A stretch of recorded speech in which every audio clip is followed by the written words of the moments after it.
You think you can see clearly, but without discernment, you are walking blind. Not every open door is from God. Not every smiling face carries pure intentions. That is why you desperately need prayer for discernment.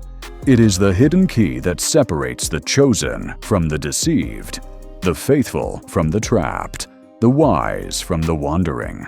If you fail to cultivate it, you will fall prey to counterfeits. They appear as blessings, but are secretly assignments of destruction. 2 Corinthians 11:14 warns that Satan disguises himself as an angel of light. What looks holy can still be poisoned. You have felt this before. The job that promised stability but chained your spirit. The relationship that looked loving but drained your soul. The opportunity that seemed like favor but left you in bondage. And when you realized it, it was too late. Without discernment, you cannot tell the difference between a gift from God and a snare from the enemy. James 1:5 declares that if anyone lacks wisdom, let him ask of God. This asking is not casual, it is desperate. Discernment is not simply knowledge, it is revelation. It is the Spirit whispering, "This is the way. Walk in it." Your emotions often contradict discernment. Your heart will say yes when the Spirit says no. Your flesh will run toward what your soul warns against. Proverbs 3:5 tells you not to lean on your own understanding. Discernment is born in surrender, not in logic. The hidden danger is this. Many chosen ones pray for blessings, but neglect discernment. So when blessings come mixed with deception, they embrace both and wonder why peace disappears. Yet Colossians 3:15 says the peace of Christ must rule in your heart. That peace is a secret compass. It warns you when something is off, even if you cannot explain it. When you pray for discernment, you are really praying for God to sharpen your inner compass, to detect what eyes cannot see. One of the most dangerous seasons in your life is right before breakthrough. That is when the enemy floods you with counterfeits. They look almost identical to the real thing. If you do not discern carefully, you will choose the counterfeit and forfeit the promise. This is why Solomon prayed in 1 Kings 3:9. He asked for a discerning heart to govern God's people. God was so pleased that he gave Solomon wisdom above all others. Discernment is not optional. It is the foundation of true leadership and divine assignment. If you want to step fully into your calling, you cannot live without it. Discernment reveals motives hidden beneath words.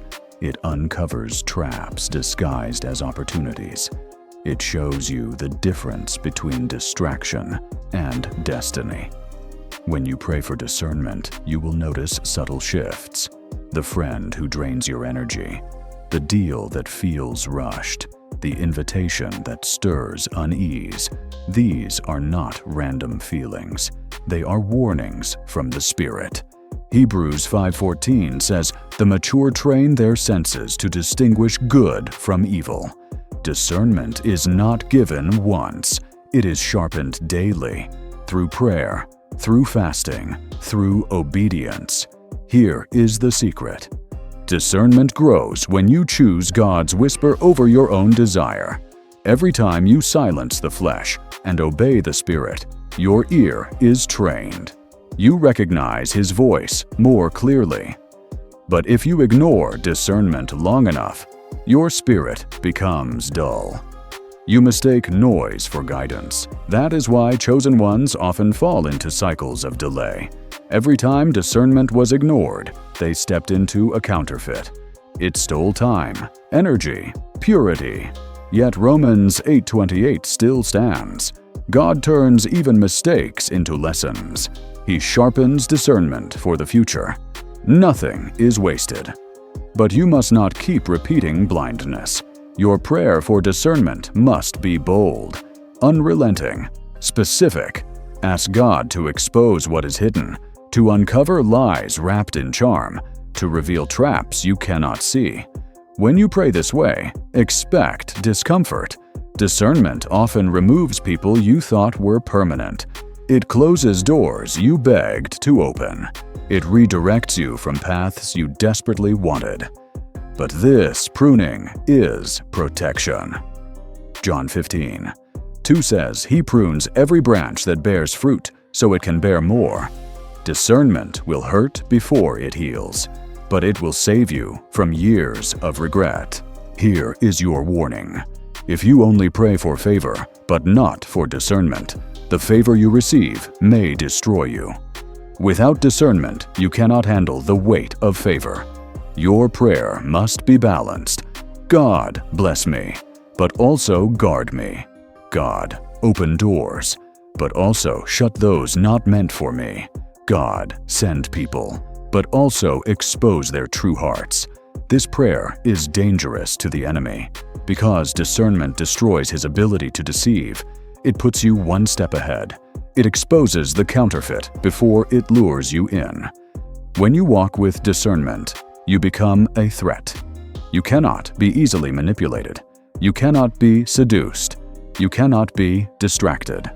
Your yes becomes powerful because it is guided by truth.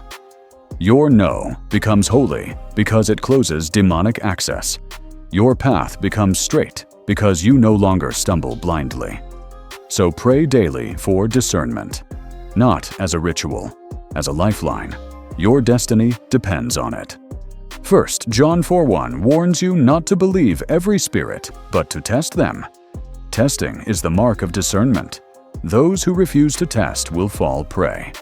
But you will not be among them if you pray with sincerity. Listen with humility. Obey with courage. If you feel unsure today, surrounded by options, unsure which is God, lift your voice now. Pray for discernment. In this prayer lies your protection, your elevation, your survival, your victory. Do not wait until another trap catches you before you take this seriously. Discernment is the silent shield of the chosen. Without it, you will be deceived. With it, you will stand unshaken. You will cut through lies. You will navigate hidden dangers. You will walk with shocking clarity, not by flesh, but by the Spirit of the living God.